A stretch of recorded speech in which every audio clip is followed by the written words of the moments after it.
एक रहस्यमय जंगल के बीच में, जहाँ पेड़ रहस्य फुसफुसाते थे और फूल हवा में नाचते थे, और वहाँ टिंकरबेल नाम की एक शरारती परी रहती थी।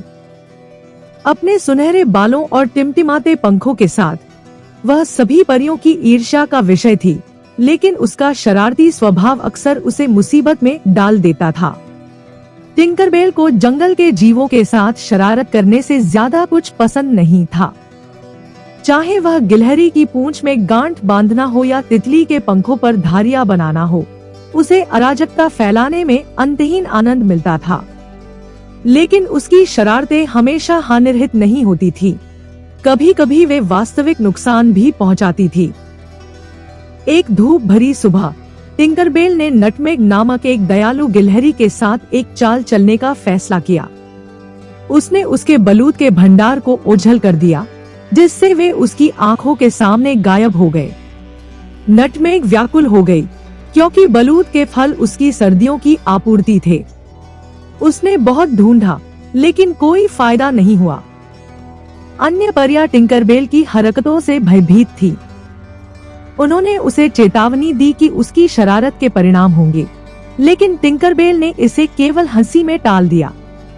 हालांकि जब नटमेग आंसू बहाते हुए उनके पास आई, मदद की भीख मांगी, तो उन्हें पता था कि उन्हें कार्रवाई करनी होगी।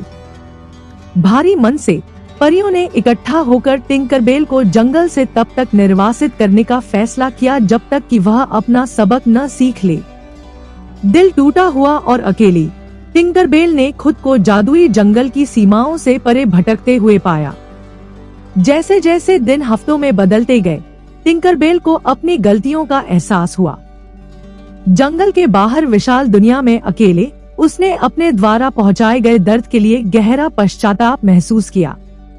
वह अपने दोस्तों के बीच फिर से अपनी जगह बनाने के लिए तरस रही थी। अपनी किस्मत बदलने के लिए दृढ़ संकल्पित टिंकरबेल ने अपनी गलतियों को सुधारने का फैसला किया। वह दूर दूर तक यात्रा करती रही, जरूरतमंदों की मदद करती रही और जहां भी जाती दयालुता फैलाती रही। उसने घायल पक्षियों को स्वस्थ किया, खोए हुए जानवरों को उनके घर पहुंचने में मदद की और अकेले यात्रियों के चेहरों पर मुस्कान लाई। अपनी दयालुता के कार्यों के माध्यम से टिंकरबेल ने खुशी का सही अर्थ खोजा। यह शरारत करने या ध्यान आकर्षित करने में नहीं, बल्कि दूसरों को खुश करने की खुशी में पाया जाता है।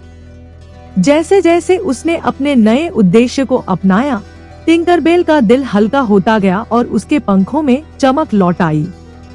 आखिरकार एक दिन जब सूरज क्षितिज के नीचे डूब गया, टिंकरबेल जादुई जंगल में लौट आई।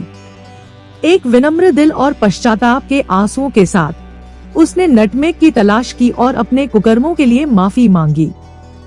उसकी ईमानदारी से अभिभूत होकर नटमेग ने उसे माफ कर दिया और दूसरी परियों ने खुले हाथों से उसका स्वागत किया।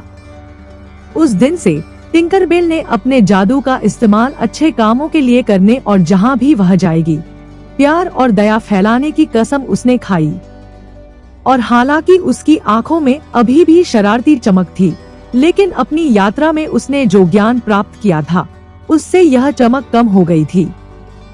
और इस तरह शरारती परी से दयालु दोस्त बनी टिंकरबेल की कहानी जादुई जंगल में एक किंवदंती बन गई, जिसने इसे सुनने वाले सभी लोगों को सहानुभूति, क्षमा और मोचन की परिवर्तनकारी शक्ति का महत्व सिखाया।